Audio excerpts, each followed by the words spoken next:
Welcome to The Daily Grind, a Bluff City Media daily podcast. Stepping up to the microphone is your host, Luke Hatmaker. Grab your favorite morning brew, and let's get to the show. California, know how to party. California, know how to party.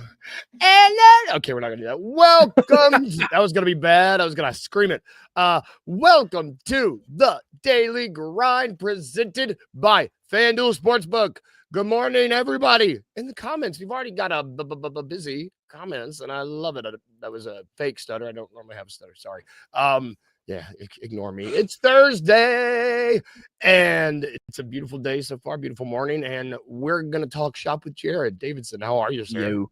Man, I am pretty good. It's Thursday, means we're one day closer to Friday. Darn right. Got home from work got home from work yesterday, and we took so we made threw something in the crock pot during my lunch break, and so I got home, and so dinner was already ready. It was potato soup.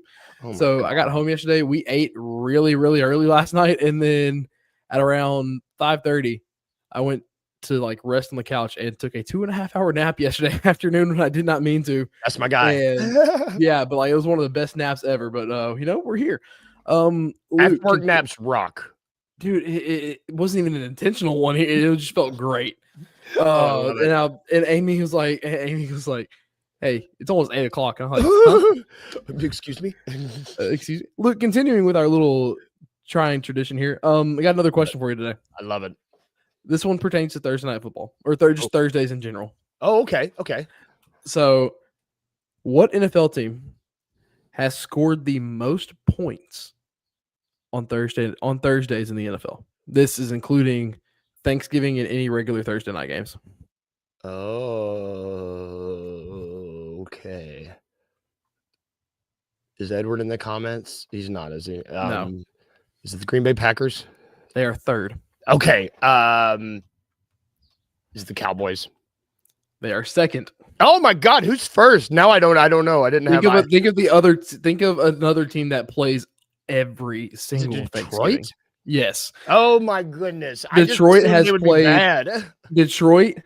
scored 2,062 points in 92 games played on Thursdays.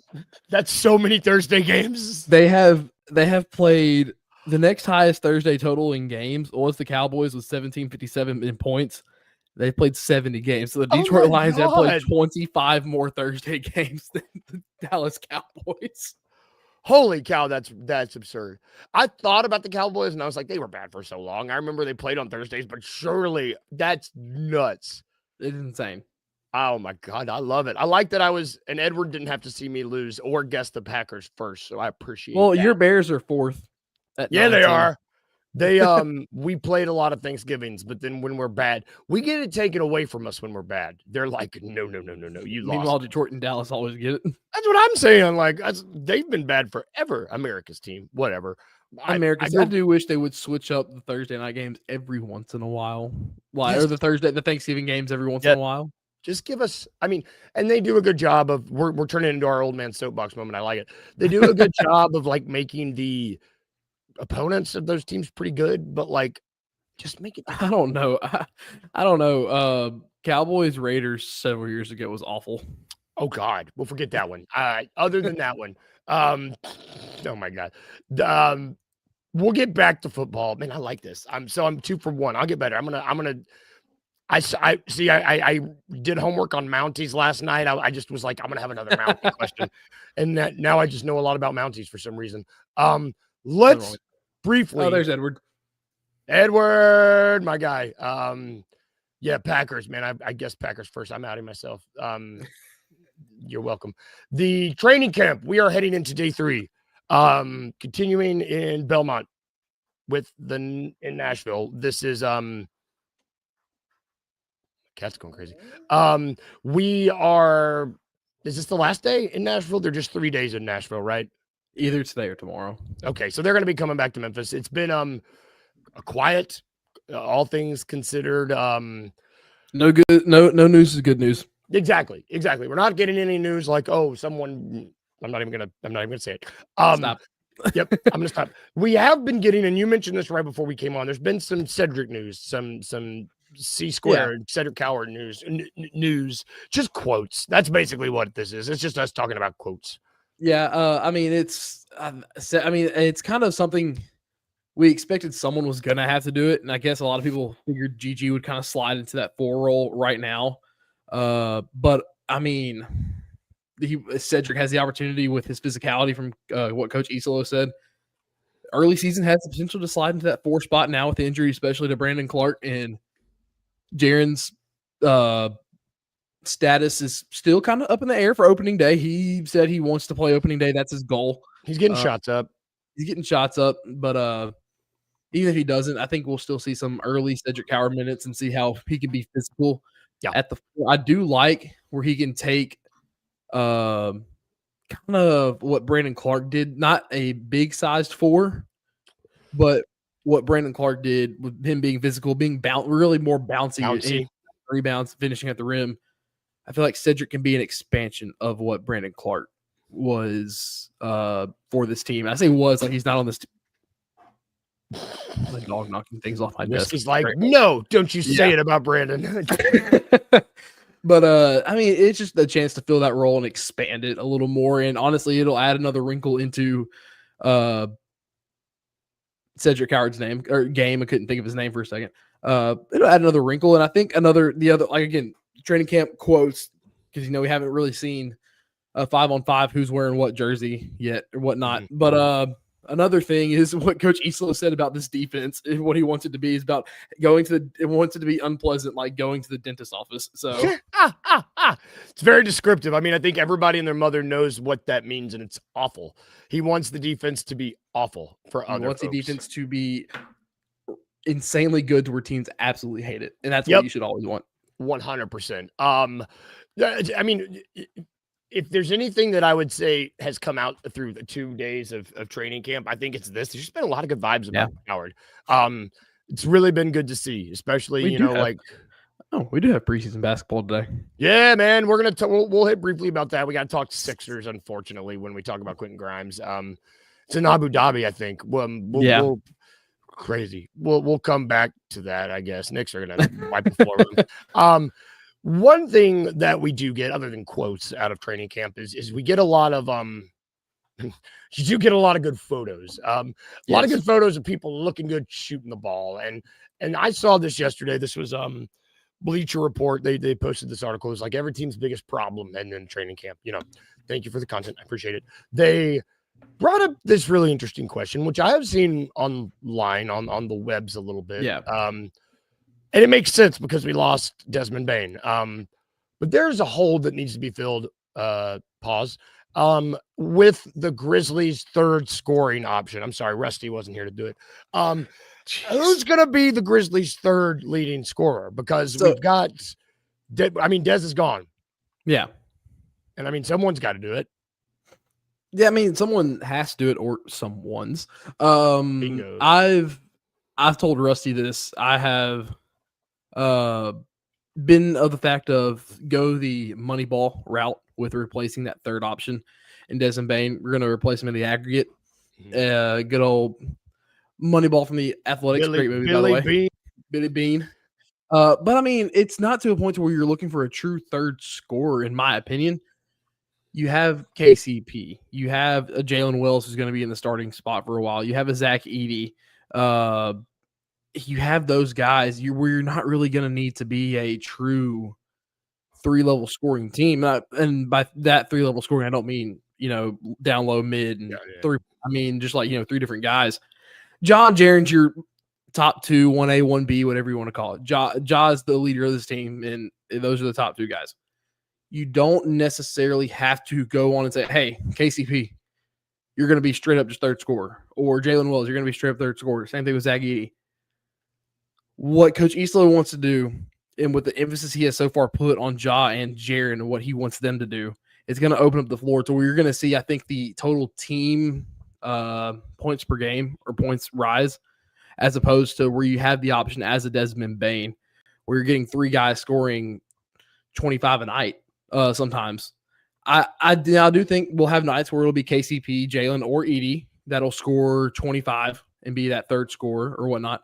But overall, it's going to be work by committee. You finally have a combo guard off the bench in Ty Jerome. So it's just going to be, there's so many things you can do. I just don't see it as needing to find a true third scorer. I just see it as, with the Desmond Bane trade going out, bringing KCP, Jerome, the rise of Jalen Wells, and heck, even Cedric Coward, who we still don't really know what we're going to get, but we're hearing a lot of good things about him. It's going to be a replaced by committee. I like that. You did mention the person who, it's that time of year. I'm like a broken record. I do this to myself every Thursday, not every Thursday, every October. I looked up and I saw Thursday on my calendar every October. I get really excited about somebody coming off the bench and being the third leading scorer potentially for the Grizzlies. I do it every year. Every year. I get really excited. I talk myself into it only to fall flat on my face. I've done it with Luke Kennard 2 years in a row. I got spoiled by Mike Miller back in the day. It's just that I feel like that's how teams should work. For the past 2 years in a row, I feel like 3 years in a row, I've written articles about like, here's why blah, blah, blah will be the sixth man of the year. I think Ty Jerome has an actual case. I think because of all the aggregate stuff you mentioned, I think that he's just going to pop off the bench. I think I love, like, I wasn't even thinking about like the three starters, just like picking up more slack. That's 100% going to happen. I hope I just really want the Ty Jerome signing to work, and not just work, but work like, aha. Like, I want everybody to be like, good job. Yeah, we've been hurt by not having a true bench person for the past few years. And so we're like, we finally get, a 6 man of the year finalist, and we're like, we don't know how to act pretty much. And it's just, Ty Jerome can be that guy. And it's 2 games against the Grizzlies last year absolutely killed us. He mentioned it in his media. He goes, I played well in this building, and he just, having a little fun with it. We want it so desperately to work that, because we haven't had a quality bench scorer in a minute. Yep. And oh man, you used the word desperately. I'm not desperate. I am. I think as a fan base as a whole. Yes, we're like clinging to it, and we'll see. I mean, we'll once these practices start getting a little more open, I'm sure we'll see get a little bit more idea. They'll get a little more open when they get back to Memphis. 100%. I love the idea of like 3 or 4 guys scoring over 15. That sounds amazing. Excuse me. Before we take a break, preseason basketball's today. And one of the teams playing is the 76ers, who finally, they waited till the 11th hour. Good Lord. They signed a deal with Quentin Grimes. It's a 1-year, $8.7 million contract with a no trade clause. So can't be traded. So it's like, I guess it's because I've never seen a 1-year deal with a no trade clause. In my mind, it's like, you're not going to try. I'm staying on this team all year. You're not going to, it's not like Kuminga where he's going to be traded and it's a prove it deal. It's a 100% a prove it deal. Yeah. He's been traded the last 2 years mid-season. So he's probably just like, I don't want to go anywhere. And the Sixers are playing this today at 11, and their roster right now, they've got Tyrese Maxey, Quentin Grimes, VJ Edgecombe, Kelly Oubre, Paul George. Is Embiid playing? I don't even know. Is he playing today? Who knows? Probably Who not. knows? That's my thing. They've got Jared McCain is not playing. We know he's out. It's just, we'll see. I don't know. I think roster is weird. I mean, I'm excited about Edgecombe. I really liked what I saw from him in Summer League. It's to be a potential rookie of the year. One of those like top 5 guys that are coming out of this class. I feel like, when he got, let's see, have it pulled up. And when Quentin Grimes was in Dallas to begin the year, played 47 games, played 22 minutes, almost 23, scored 10 points a game, got traded to Philly, 28 games in Philly. He started 25 of those 28, and of course he kind of had to because Philadelphia was very injured. But his minutes per game in Philadelphia go up 11 minutes to 33. He averages 22 points a game, 5 rebounds, and 4.5 assists. That's his best. That's his best stretch of his career. So he brings value to this team now because they saw what he can do, and he's given a starting spot, a starting role. And now Quentin Grimes is one of the few bright spots late in the year. Probably the only bright spot late in the year for this 76ers team. So, I mean, it's good to get him back. Let's see. His field goal attempts went up drastically when he got there. In that stretch, he attempted 16 and a half field goals per game. It went up almost 10 from what he was attempting with Dallas. So, man, I mean, shout out Edward. He's CC and VJ Edgecombe had Coward and VJ had the same max vert in the combine. That's sick. Freakishly athletic. Awesome. Who's going to win the game today? I mean, I think the Knicks are going to win. It's preseason, so who cares really? But I mean, it's the Knicks. We got basketball back, so I think we got basketball back. I think everyone kind of wins a little bit, no matter how bad the game might look. It's probably the Knicks, but I wouldn't be shocked to see, the likes of a VJ Edgecombe to come out and just light the first preseason game on fire. Yep. We'll see. Basketball's back. We're going to talk about it tomorrow. But right now, we're going to take us a really quick break because we got to. When we get back, we got Thursday Night Football to talk about. So we will be right back after this quick break.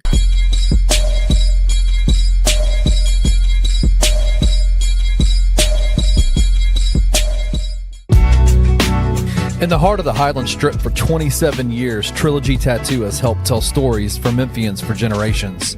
Located at 530 South Highland, Richie and his team are waiting to help you tell yours. From tattoos to piercings, your body art should be as unique as you are. Voted a Memphis Flyer top 3 tattoo shop in the city of Memphis since day one. Your story will be safe here at Trilogy Tattoo. Open 7 days a week, Monday through Saturday, 11 to 11, and 3 to 11 on Sundays. They have convenient times waiting on you. Let Trilogy Tattoo help you tell your story.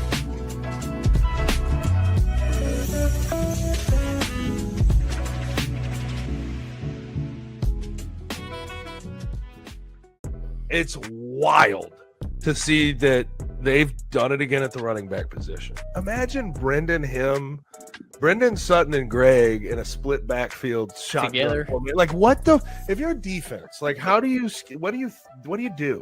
It's been one or the other, right? Like, Greg didn't do much last week against Arkansas, and Sutton didn't do much this week against FAU. So it's really been a hot hand. It's been like whoever's ripping them off, whoever is being the most effective, like, you're going to get the lion's share of the work. You can't knock it because it's worked. I just wonder how that evolves throughout the season. Does it become more balanced? Is it a 50-50 snap share and you get this drive, I get that drive? Or do they keep the hot hand, or do they put them on the field together like you're saying? I think they both have so much talent and they do so much for this team. I'm curious to see what that rotation looks like going forward. Tune in to On the Bluff with Christian Fowler and Gabe Kuhn every Tuesday at 10 a.m. on the Bluff City Media YouTube channel.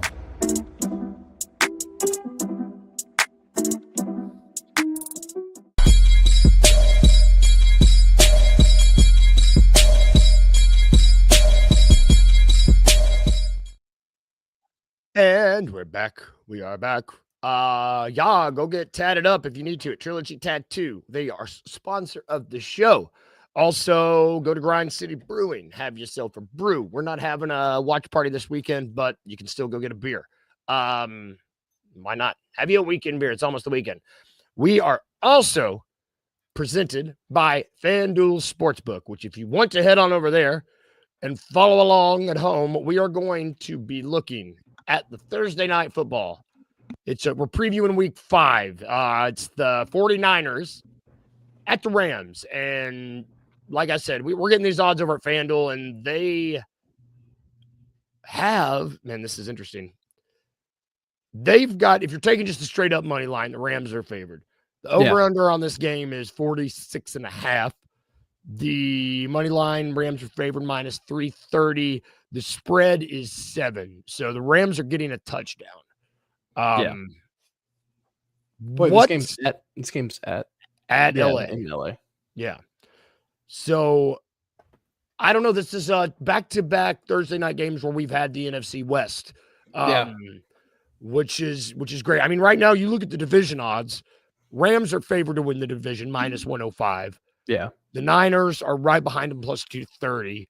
Seattle keeps creeping up. They're plus 380, and then the Cardinals are falling out of it at plus 1,500, basically. I mean, it does look like the Rams. I mean, they've got the best wide receiver in football. I guess we could start there. Yeah. I mean, obviously, Puka Nakua has just been. Now, great. He has all the yardage in the world and only has 2 touchdowns, but he's getting them into position to score, which is 100%. insane. The rate he's been doing that is insane this year. Yep. Matthew Stafford, old man, injured old man, who's just been, he's there, but he looks good still again. Yeah, man. And Puka Nakua is the guy who's getting them into positions, but then it's guys down low. You still got Devontae Adams and Kyron Williams who are still getting touches in the red zone as well. This game is more about who in the world is going to play for these San Francisco 49ers. 100%, man. God, it's like they're hurt. They're hurt, and I mean, they've announced that they're starting 2 of their starting wide receivers tonight are going to be with Ricky Pearsall and Juwan Jennings out. 2 of their starting receivers are going to be Sky Moore and Valdez Scantling. Who can you not unplug my headphones, please? Thank you.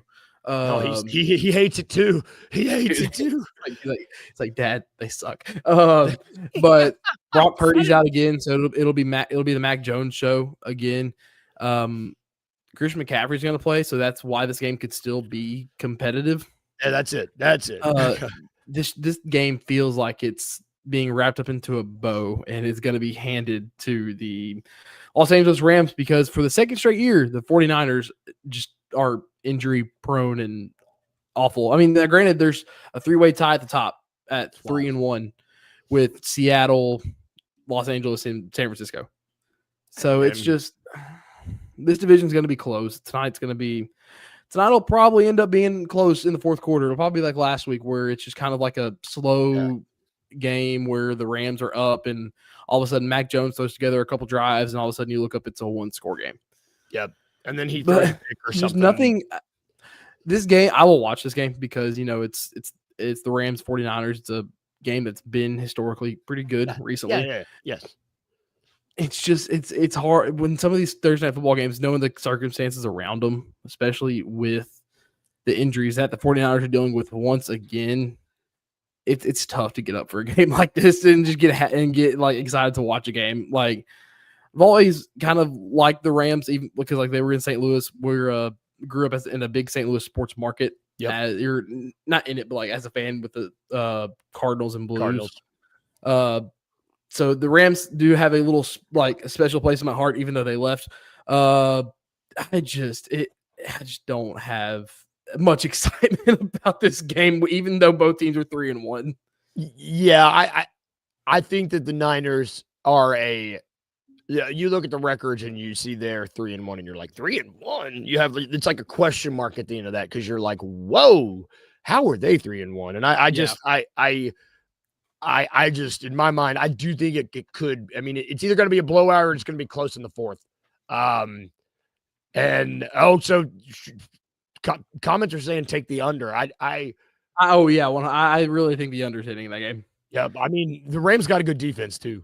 A really good defense. I think the under is hitting in that game, and I think the over only hits is if the Rams put up 30 plus. If Puka goes explosive nuclear. My partner hates when I say nuclear. She gets so mad. Nuclear. She's like, "There's not a U there." I'm like, "Shut up." There's a there U is at the beginning. I add it because I'm silly. This game's also on Amazon Prime, right? So that's another reason to watch it because it's like I think it's like free to watch. Yeah, it's the Amazon. It's What do they used to be on? Was it NFL Network? Fox? No, they've gone from Fox, CBS. They've been all over the place, bounced around. We need good Thursday night football, and we're not getting it. No, we're not. We got spoiled at the beginning of the year. We got really spoiled. Who's next week? It's bad. Eagles, Giants. Jackson Dart, man. Oh, that'll be fun. I mean, he's playing against the worst defense in the league this week, so maybe it'll set up a decent game. Won't have Malik Neighbors next week though, which is a bummer. He won't have him for the rest of the year, which is very sad. Very sad. Let's not talk about sad stuff. Poor Malik Neighbors. I feel bad for him. In keeping with the spirit of this Thursday night football game, it is time for your daily dose of It's a trap. This is presented by FanDuel. It's named in honor of Admiral Akbar. We are going to kind of stick in the spirit of this is going to be about tonight's Rams-Niners game. Name of the game is It's a Trap. It's presented by FanDuel. I will give our guest 3 bets. He has to tell me which one is a trap bet, like Admiral Akbar would. All right. The odds. Well, so the topic is, who do you think is going to score the first touchdown? These are the first touchdown scorer odds. This is a Rams home game. Take that as you will. Which one of these is a trap? Is it A, Christian McCaffrey at plus 320 to score the first touchdown, Puka Nacua at plus 550 to score the first touchdown, or Devontae Adams at plus 700 to score the first touchdown?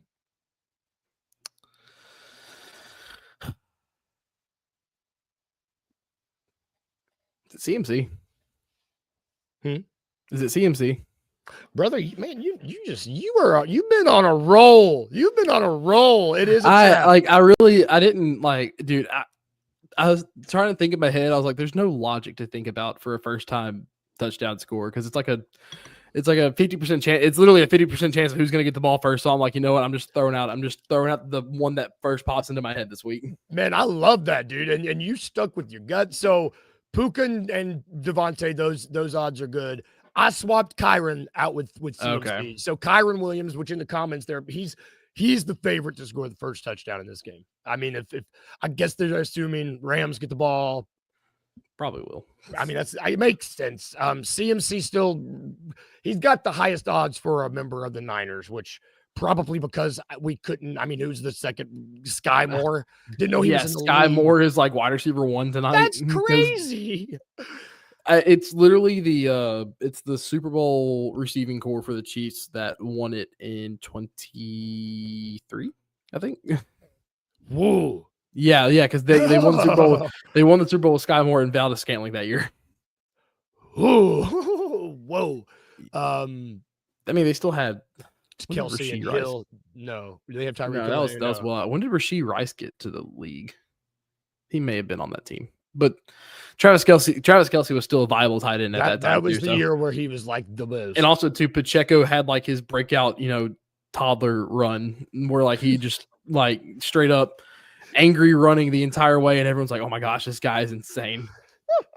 Fast forward 2 years, poor guy. Yeah, fast forward 2 years, and we're like, who on the Chiefs is good besides Pat Mahomes?